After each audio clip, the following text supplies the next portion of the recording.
Hello dear students, welcome back to my channel Math Smart by Prashant sir. Now in this video we are going to discuss some important concepts related to quadratic equations. So if you know these concepts, then we can able to answer the questions in less span of time. In order to understand these concepts in a better way, first of all you should know the basic information related to quadratic equations. First we learn what is quadratic equation and its nature and all these things. So whoever is watching this video, please do watch this video completely so that you can able to get the good information related to this particular quadratic equation. Usually the second degree equation in single variable, which is there in the form of ax square plus bx plus c is equal to 0, is said to be quadratic equation if a value is not equal to 0. This is second degree equation in single variable, that is ax square plus bx plus c is equal to 0. This is what we can say standard form of the quadratic equation. So since the degree of this quadratic equation is 2, it is having two roots. Now we will try to understand what is roots and all. After knowing this standard form, now we are going to focus on roots of this equation. Roots we can say are zeros of this particular quadratic equation, also we can say zeros, also we can say in other context we can able to say we can say even factors of this particular quadratic equation also. Okay, now we'll see what does it mean. For example, for what value of x if equation satisfies, let's say for example in the given quadratic equation I am putting x equal to alpha, then equation becomes how much here, a alpha square plus b alpha plus c. For example, if this value is equal to 0, then we say that alpha is one of the roots of the given polynomial or given quadratic equation, we can say. Like for whatever the value of x equation satisfies, that is said to be the roots of the given polynomial. So this particular quadratic equation is having at most two roots because degree is equals to 2. After knowing this standard form, now we are going to focus on some important concepts related to this quadratic equation. Let's say first concept. So before going to understand this first concept, let us take, I am taking one example here. Let's say here I am taking one quadratic equation, 5x square minus 8x plus 3 is equal to 0. I can able to find out the roots of this equation in only 5 seconds. For example, here simply we can say roots are 1 comma we can say 3 by 5. Like you can take another equation. For example, you can take 7x square minus 11x plus 4 is equal to 0. Therefore, the roots of this equation simply we can take 1 comma 4 by 7. 1 comma 4 by 7 are the roots of this equation. Similarly, you can take another condition. For example, you can take 8x square minus 13x plus 5 is equal to 0. Therefore, the roots of this equation is you can say 1 comma 5 by 8. Or you can take another example. Let's say we can take another example as 3x square minus you can take 11x minus 11x, or you can take plus 11x minus 14 is equal to 0. Minus 14 you can take here minus 14 equal to 0. Therefore the roots of this equation is you can take 1 comma minus 14 by 3. Now we'll try to understand how I am saying in this less span of time.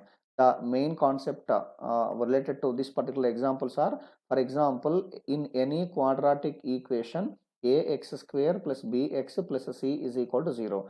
In any quadratic equation, ax square plus bx plus c is equal to 0 if sum of the coefficients means you know already a comma b comma c are set to be the coefficients.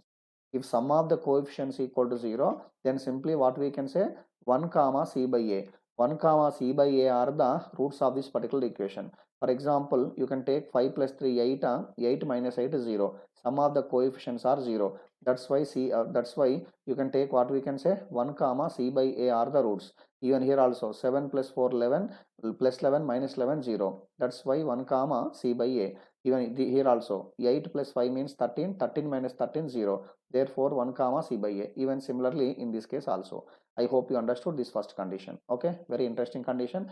Now hereafter, whenever you are getting this kind of situation, no, you need not to use minus b plus or minus under root of b square minus 4ac by 2a or any other factorization method or any converting the given equation into perfect square. You need not to apply any kind of methods. Simply, if that condition holds, 1 comma c by a are the roots of this equation. Similarly, for example, in this quadratic equation, now we are going to focus on second concept. For example, ax square plus bx plus c is equal to 0. For example, in this particular quadratic equation, if a minus b plus c is equal to 0, I hope you understood. A minus b plus c is equal to 0. So if a minus b plus c is equal to 0, then simply what we can say, minus 1 comma minus c by a. Minus 1 comma minus c by a are the roots of the given equation. Quite opposite. I hope you understood. You can take one example also. For better understanding, you can take one example. Let's say here I am taking one example, 5x square, okay, minus 8x plus 3 is equal to 0. Middle term must be negative. Middle term must be negative. Yes, middle term is negative here. So since this value is equal to 0, you are getting what are the roots of this equation? Minus 1 comma minus c by a. Minus c by a means you can take a minus 3 by 5. This is a value and this is b value. This is c value. You know already. I hope you understood. Okay, this is your beautiful second condition. Second concept related to quadratic equations. So many are there, but we are discussing only few. Okay, doesn't mean that only these 4 5 are there. So many are there, but we are discussing only these two, these 4 5 things. Now we are going to focus on third concept. For example, third concept is for example, you take the quadratic equation ax square plus bx plus c is equal to 0. So in this quadratic equation, ax square plus bx plus c is equal to 0. For example, two roots are negative. You know already it is having two roots. So two roots are simply what we can say negative.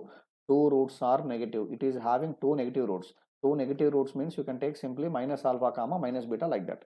I hope you understood. Minus alpha comma minus beta, in that way we can take. Okay, if two roots are negative, that is minus alpha comma minus beta. Then for example, if a comma b comma c, if a comma b comma c are having same sign, a comma b comma c are having same sign, which means either abc must be positive or abc must be negative. For example, for better understanding, you just observe here. Here I am taking one example, x square plus 13x you can take plus 40 is equal to 0. This is the quadratic equation. So a value 1, b value 3, 13 and c value 40. ABC are having same symbol. Since ABC are having same symbol, what we can take, it is having two roots minus 8 comma minus 5. Both are negative, no, both are negative. Why both are negative roots? Because all are having same symbol. For example, in some kind of competitive examinations, this kind of question will be given. You ask to find out the roots of this equation. Then simply all are positive means you just focus on options. Whichever options are having both negative, that is only answer. So that you can able to choose the answer in less span of time. I hope you understood this third condition. Now we can focus on fourth condition. Fourth condition is, for example, if you take the quadratic equation ax square plus bx plus c is equal to 0. So this quadratic equation is having two roots. For example, if two roots are positive, just now we discussed negative, no? Now we are discussing both are what we can say positive. If both roots are positive, if for example sine of b, I repeat once again, sine of b is differ from a comma c, a and c. You understood, no? For example, if b is positive, a and c is negative. For example, if b is negative, a and c are positive. So in that way we can able to answer this question. For example, for better understanding, you can take this example. Let's say you can take x square minus 13x, you can take plus 42 is equal to 0. Yes, what you can say here, a value 1, c value 42. Both are having positive symbols, whereas b is having negative symbol. That's why these the roots of this equation are always positive. Hence you can take 7 comma 6. Yes or no? 7 comma 6 are the roots of this particular equation. I hope you understood. Okay, so you can choose the options in that way. And one more thing, let's say fifth property. For example, if alpha comma beta are the roots of the quadratic equation, let's say you can take ax square plus bx plus c is equal to 0. Then the quadratic equation whose roots are 1 by alpha comma 1 by beta, which means the quadratic equation whose roots are reciprocals of this equation. Usually if alpha comma beta are roots means 1 by alpha 1 by beta are said to be their reciprocals. Then the quadratic equation whose roots are reciprocals of the given equation, you can take simply cx square plus bx plus a is equal to 0. Means coefficients you should write in reverse order. ABC you can express as CBA. For example, you can take one example for better understanding. Here I am taking one example. Let's say x square, x square plus 13x plus 40 is equal to 0. You know already this particular equation is having two roots minus 8 comma minus 5. Now he asked to find out the quadratic equation whose roots are minus 1 by 8 comma minus 1 by 5. then minus 1 by 8 comma minus 1 by 5 means what we can take quadratic equation, simply 40x square plus 13x plus 1 is equal to 0 is said to be the quadratic equation whose roots are reciprocals of the given equation. I hope you understood. So these are the, actually quadratic equation is having so many beautiful properties. It's not possible to discuss all the properties in only one single video. So that is the reason now you just focus on these 5 properties carefully and practice some other different examples for better understanding and to get the perfection. Okay, with some other properties now we are going to discuss another video. Thank you all for watching this video. See you in the next video, and please do like my channel and share this video into different social media platforms. Thank you.